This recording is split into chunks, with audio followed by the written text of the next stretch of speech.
I finished installing the bottom section lath boards, covering the full length of the gaps. This is a 6-foot fence.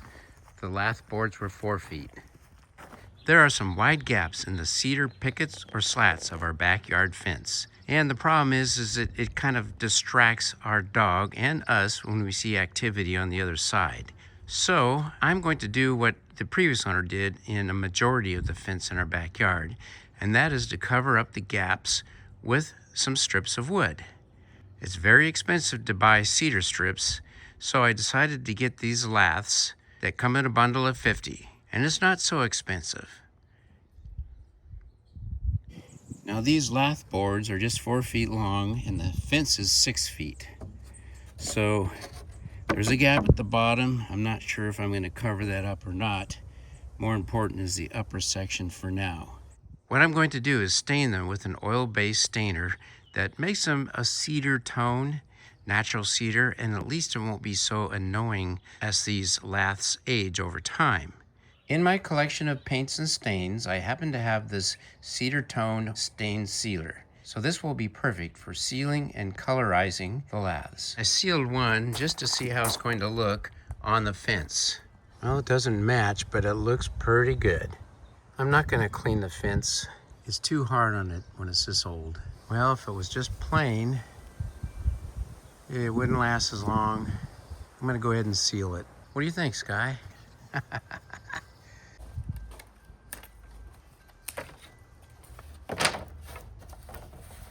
To speed things up, I'm going to use this small roller, which I can dip right into the can of sealer. Stir this up, get all the colors mixed in evenly. It's been sitting in the barn for years, but that test application seems to be just fine. I mean, what the heck? Going on a fence, and a fence that, is discolored from time and moss. I have cleaned it before years ago, but I'm not going to do that again because it's not easy to do without damage the wood. I'll stir it from time to time.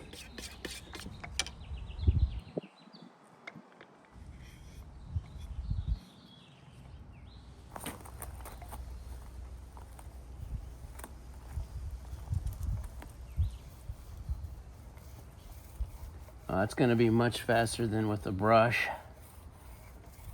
I guess I should get the edge too and add to the time, but you'll see the edges. Of course, I have to flip them over and do the other side.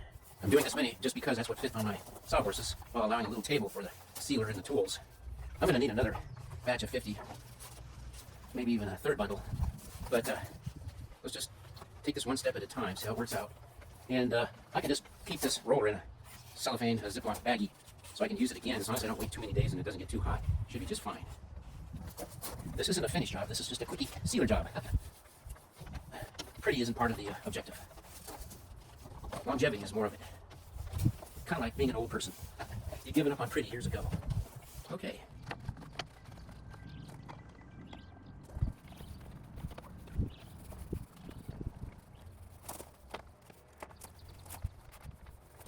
On to the next batch. I moved the sealed lath boards on the side of the barn here, leaning so they can dry. Now I have room on my sawhorses to finish up the second batch. The two on the end here are pretty split, but there are places on the fence that don't need a full board. So let's get this batch done.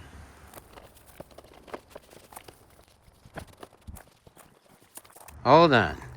Hopefully by tomorrow they'll all be dry and I can begin the process of stapling to the fence, covering up those gaps once and for all, at least with these 50 boards. Well, after 2 days of dry time, the oil-based sealer on these wood lath boards should be thoroughly dry. So they're ready to install. Let's get her done.